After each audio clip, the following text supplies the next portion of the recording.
우리가 뭐 이 정도 되면 뭐 수익 괜찮아라고 하는 정도의 수익이 당분간 계속해서 난다라고 봐야 되죠. 그러니까 그렇다면 지금 이제 그 채권하고 주식하고 요렇게만 비교했을 때는 네. 어떤 게 유리하다고 보세요? 올해만 일단 한번 보면 네. 이게 조금 더 유리하다라고 봐야 되겠죠. 오른다고. 안녕하십니까, 셀코 TV 구독자 그리고 시청자 여러분, 세상에서 제일 쉬운 재테크, 탐나는 재테크 시간입니다. 여러분의 슬기로운 재테크 생활을 위해서 오늘 모신 분은요, 무려 30여 년을 증권가에 몸담고 계셨고, 그 중에서 20여 년을 리서치 센터장으로 한국 경제를 전망해 온 분입니다. 최고의 이코노미스트를 오늘 이 자리에 모셨습니다. 이종우 센터장님과 함께합니다. 어서 오세요. 예, 안녕하세요. 네, 반갑습니다. 예, 반갑습니다.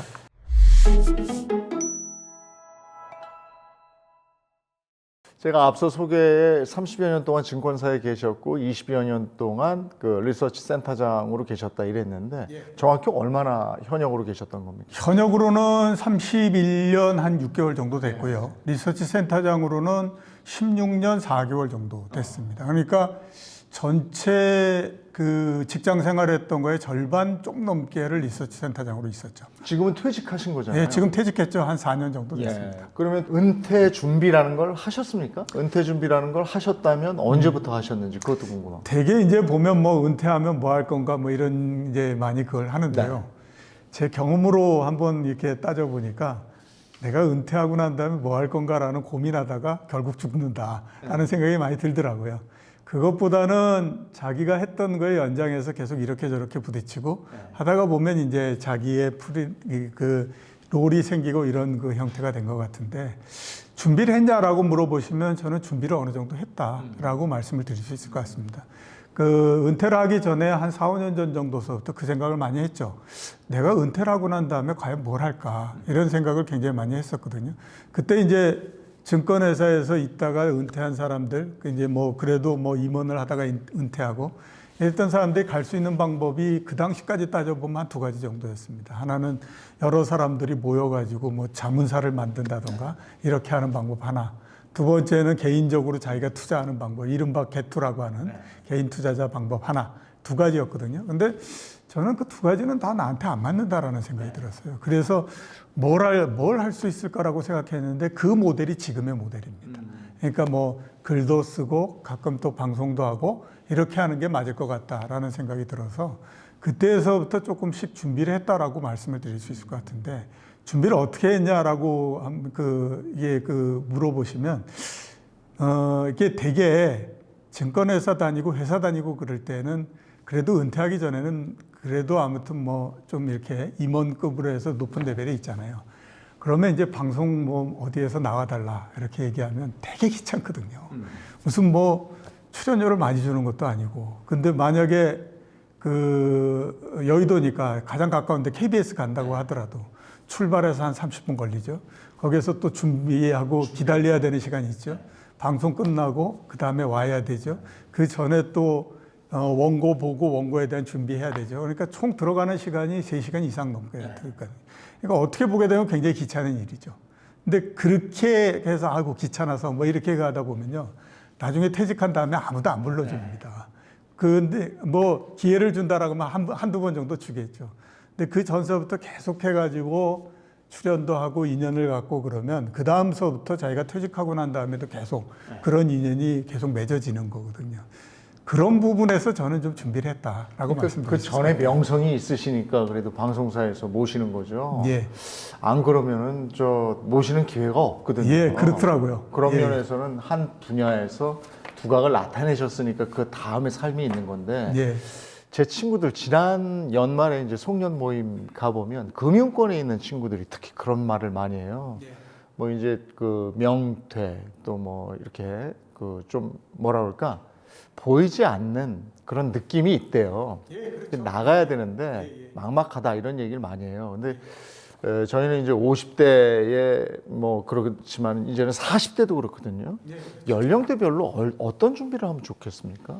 일단 50대, 특히 저는 이제 금융권에 있었으니까, 그리고 또 증권회사에 있었으니까 증권회사에서 50대에 들어오게 되면 이거는 정말 이제 앞으로의 내 운명이 어떻게 될 것인가 하는 것들이 굉장히 이제 기로에 서 있는 그런 그 상황 이렇게 이제 볼 수가 있습니다. 물론 이제 정년까지 갈 수 있지만 뭐 보이게 안 보이게의 어마어마한 압력이 있기 때문에 그거를 이겨낸다는 건 굉장히 어렵고요. 그렇기 때문에 자기가 확실한 능력이 없는 한은 뭐 별로 그렇게 오래 못 간다 이렇게 이제 볼 수가 있죠. 그때 이제 많이들 생각하는 게 이제 개인 투자자 하면 어떠냐 뭐 이런 이제 생각을 하거든요. 근데 저는 그거는 별로 그렇게 좋은 그 방법은 아니다라고 생각하고 할 수 있는 한 아무튼 남으로부터 뭔가 이렇게 페이를 받아서 살고 이러는 게 좋다라는. 저는 제 친구들한테 그래서 버텨라 그랬어요. 예, 그렇죠. 예, 예. 그래서 50대 이렇게 되는 분들은요, 앞으로 자기가 쭉 가면서 뭘 할 건가 하는 것들이 굉장히 중요하기 때문에 저는 그때 많이 얘기하는 게 PB나 이런 거를 해라.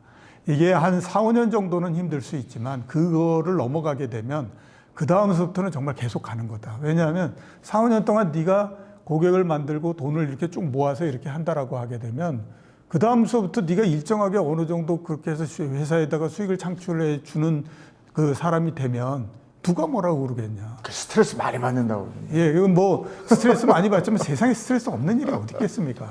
예, 그렇게 해서 준비를 하라라는 얘기를 하고요. 40대일 때는 자기가 지금 하고 있는 거에 그 최대한의 능력을 발휘해라. 그래서 거기에서 네가 꼭 필요하고 일가의 를 이룰 수 있는 사람이다라고 하면 그걸로 계속해서 갈 수 있다라는 얘기를 많이 했거든요. 그렇기 때문에 일단 40대, 50대는 그런 형태로서 좀 저는 준비를 했으면 좋겠다라는 그러니까 생각이 40대는 자기가 하는 분야에서 인정을 받아야 돼요. 예, 그렇죠. 그게 굉장히 중요합니다. 이제 그 다음에 50대 자신 있게 그 다음 삶을 설계할 수 있지. 예. 40대를 그냥 보내면 안 될 것 같아요. 예, 맞습니다. 제가 앞에서 그 닥터 둠 이렇게 얘기하지 않았습니까? 그 제일 먼저 그 단어를 듣게 됐던 게 2000년이었거든요. 2000년도에 주가가 1000포인트에서부터 그 해에 450포인트 정도까지 하락을 했었는데 그때 제가 우리나라에서 주식시장은 이미 끝난 것 같다라고 해가지고 이제 그 과정을 끌고 왔었는데 제가 쭉 이렇게 돌이켜서 생각해 보면 지금의 저를 만든 것도 그때 그거였던 것 같고 라는 생각이 듭니다. 그러니까 그게 제가 40대 초반이었었거든요. 그러니까 40대 때는 자기가 하고 있는 일에서 아무튼 일가를 이루기 위해서 노력을 하면 그 자산을 가지고 최소 10년, 최대로 보면 20년, 15년도 간다라고 하기 때문에 40대는 그게 제일 중요하다고 봅니다. 지금 요즘에도 저 채권 투자하시는 분들 상당히 많거든요. 옳은 방향입니까? 뭐 나쁜 방향은 아니다라고 말씀드릴 수 있죠. 왜냐하면 우선 한번 생각해 보면요. 올해 작년도 중반 정도서부터 채권이 이제 그게 물이 들어온 거잖아요. 밀물이 들어온 거잖아요. 그게 15년 만에 들어온 거거든요. 아, 그렇습니까? 예, 채권이 그러니까, 참 어려웠다고는 하더라고요. 그러니까 15년 만에 물 들어왔는데 그게 뭐 몇 달 하다가 끝난다.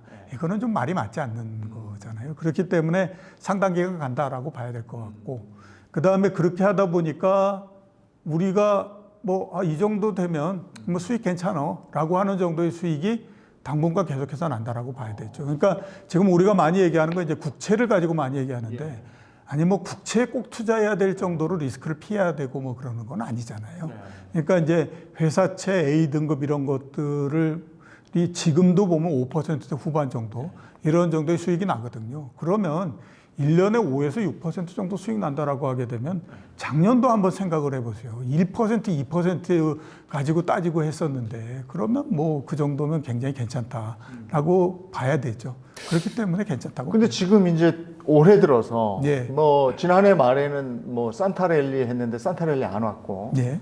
그 다음에 올해 되면서부터 1월에는 뭔가 꿈틀거릴 거다 했는데 그렇게 큰 재미는 없었는데 예.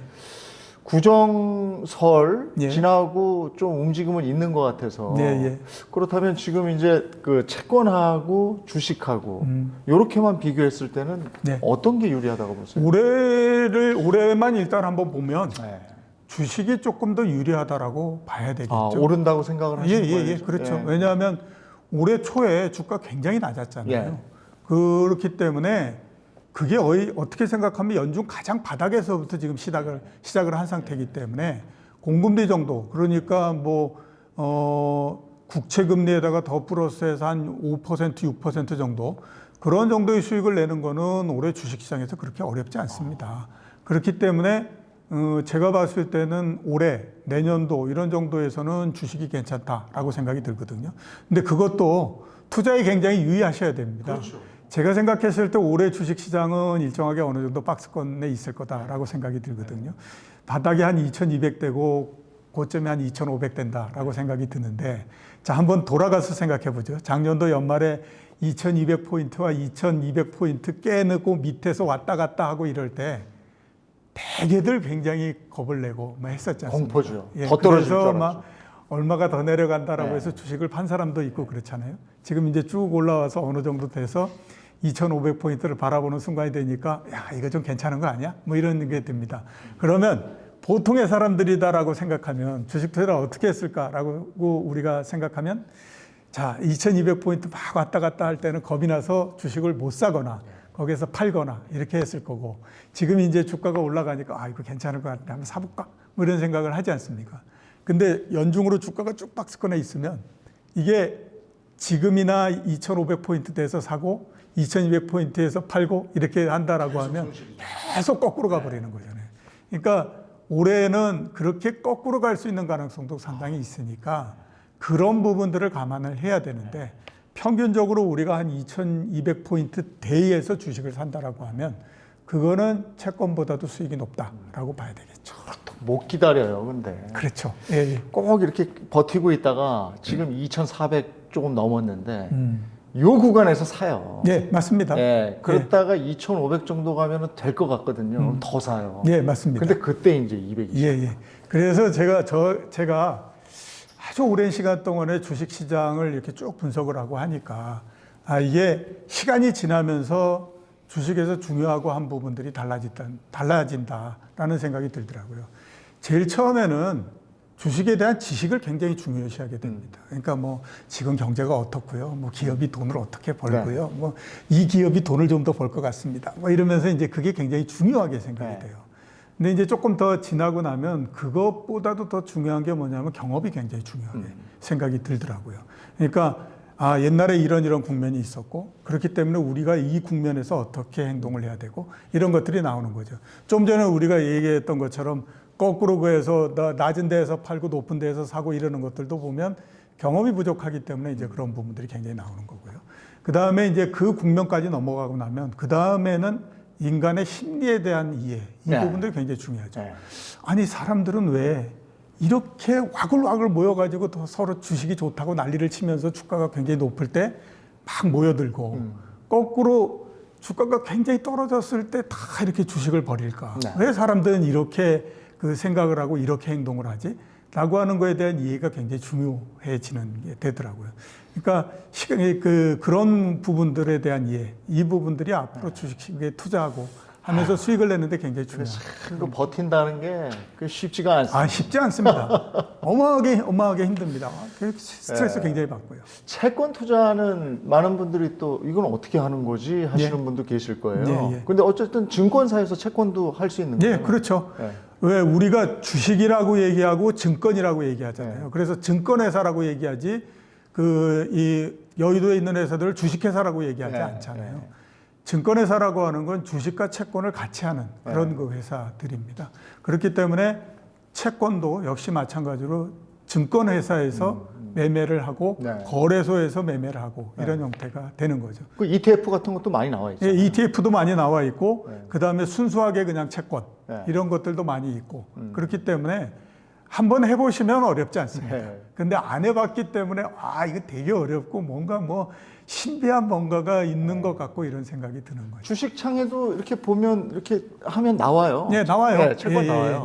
금융상품란에 그 아래 보게 되면 채권 나오죠. 근데 그게 좀 궁금하더라고요. 그 사고 팔고 하면 주식처럼 그것도 올랐다 내렸다 하더라고요. 네, 그렇습니다. 그 올랐다 내렸다 하는 걸 먹는 건 증권이잖아요. 주식이잖아요. 예. 근데 채권은 내가 산 게 그러면 그 국채 6% 보장이면 그러면 그 6%는 그냥 주면서 그 수익률도 가지고 가는 거예요? 네, 그렇죠. 그러니까 내가 어떤 채권을 샀는데 그 시점에 이게 이제 수익률이 몇 퍼센트 이렇게 나오지 않습니까?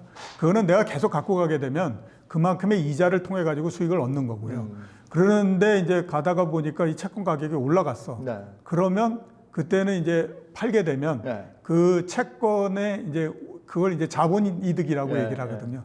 채권을 매매해서 거기에서부터 이익을 얻게 네, 되는 네, 거고. 네. 근데 이제 그렇게 해서 내가 매도를 해버리면 네. 채권이 내 게 아니니까 그 다음에 이자 수익은 안 들어오게 없는 되는 거죠. 예, 예, 네. 그렇게 되는 거예요. 그러면 이게 1년에 안정적으로 6% 수익이 나는 채권인데 증권 거래처럼 주식 거래처럼 그렇게 샀어요. 예, 그래서 이게 어느 정도 올랐어. 근데 내가 한 3개월을 보유했어요. 예, 그러면 3개월치에 대한 이자는 주면서 수익률도 먹고 이렇게 예. 되는 거예요? 예, 그렇죠. 그러니까 그 회사채 같은 경우는 3개월마다 이자가 나오거든요. 그러니까 그 3개월 정도 지나면 3개월의 이자, 그러니까 6%를 주기로 했으니까 4로 잘라보면 뭐 1.5%지 않습니까? 1.5% 수익은 내가 얻고, 그 다음에 이제 만약에 채권 가격이 올라갔으면 그거를 팔아가지고 거기에서부터 나한테 또 수익이 생기는 거고, 이런 형태가 되는 겁니다. 그럼 요즘 같은 때 이제 지난해에는 우리가 금리 인상 때문에 그렇게 고생했는데요. 예.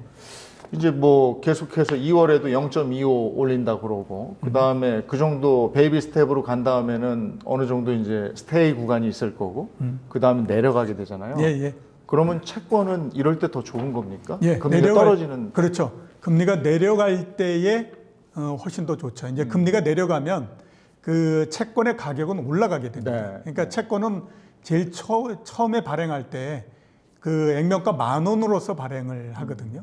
거기에서부터 이제 금리가 내려가게 되면 10,000원보다도 가격이 쭉 이렇게 올라가게 되죠. 네. 그러니까 이제 거기에 그렇게 해서 채권에서부터 그렇게 되면 이제 매도를 해가지고 이익을 낼 수 있고 이런 형태가 되는 겁니다. 그러니까 우리가 이제 금리로 보는데 원래 그 금리라고 하는 것이 채권의 가격을 움직이는 그런 그 형태가 되는 겁니다. 그래서 금리가 떨어지게 되면 채권의 가격이 올라가게 되는 거고, 반대로 이제 금리가 올라가게 되면 채권의 가격은 떨어지게 되는 거고, 이런 형태가 되는 근데 그게 있네. 금리가 이렇게 해서 떨어진다는 건 예, 어떻게 보면 경기가 안 좋은 거잖아요. 예, 그렇죠. 그러면 채권은 그럴 때 또 올라간다는 얘기네요. 예, 그렇죠. 예, 예. 그러니까 경기가 안 좋고 물가가 굉장히 안정이 되고 뭐 이런 형태가 되면 금리가 점차적으로 이렇게 내려오는 형태가 되거든요. 그러면 이제 그때에 이제 채권의 가격이 올라가게 되는 거죠. 채권을 사람들이 잘 몰라서 그냥 사게 되면 국채 정도 사거든요. 예, 예. 근데 회사채 같은 건 잘 모르잖아요. 뭐 예, 예. 등급이 나와 있지만 예, 그게 예. 어떻게 될지 모르니까 채권 투자할 때 유의할 점은 뭐가 있습니까? 채권 투자할 때 유의할 점은 가장 중요한 게 뭐냐면 그 회사가 부도가 날 거냐 안 될 거냐. 그죠. 그것만 이제 판단하면 됩니다. 근데 대부분 우리가 이 거래소에서 거래를 하고 그러는 채권들은 그래도 상당히 신용 등급이 높기 때문에요. 네. 이게 부도가 나거나 그럴 위험이 그렇게 크거나 그러지는 않습니다. 자, 예를 들어서 한번 우리 보게 되면요. 대한항공 네. 그 채권이 지금 이제 신용 등급이 BBB 플러스 이렇게 해서 투기와 투자 등급의 거의 이제 그 마지노선상에 있는 그 회사입니다. 근데 주식 시장에서 대한항공 그러면 그래도 굉장히 우량한 회사잖아요. 그래서 이거 좋은 회사고 그래서 이제 주식 투자하는 사람들한테 그 대한항공이 망할 가능성이 있어요? 라고 뭐, 이거 무슨 쓸데없는 소리를 하고 그러냐. 국적항공사가 왜 망하냐. 뭐 이런 얘기를 하잖아요. 근데 이제 채권 시장에서 BBB 등급해서 그 대한항공 이렇게 하면, 이거 투기 등급으로 떨어져가지고 이거 회사 망하는 거 아니야. 뭐 이런 얘기 하거든요. 그만큼 보면 이게 그 채권 시장에서는 회사에 대한 평가 이런 부분들을 굉장히 더 박하게 합니다. 그렇기 때문에 채권 시장에서 일정하게 어느 정도의 등급을 갖고 있는 회사들 같은 경우에는 그렇게 망하거나 그럴 가능성이 별로 없거든요. 채권 특히 회사채는 그 회사가 망하지 않게 되면요. 일정하게 정해진 날에 정해진 이자가 들어오고 맨 마지막에 그게 만기가 되고 그런 형태가 되기 때문에 아주 어렵다라고 생각하시게 되면 우리가 잘 알고 있는 은행들이 있잖아요. 신한은행, 국민은행, KB은행 이런 데는 어지간해서는 문제가 생기거나 이러지 않거든요. 그런 은행들이 발행한 채권 이런 거 갖고 있게 되면 문제가 없습니다. 예. 자, 이종우 센터장님과 채권까지 한번 같이 알아봤습니다.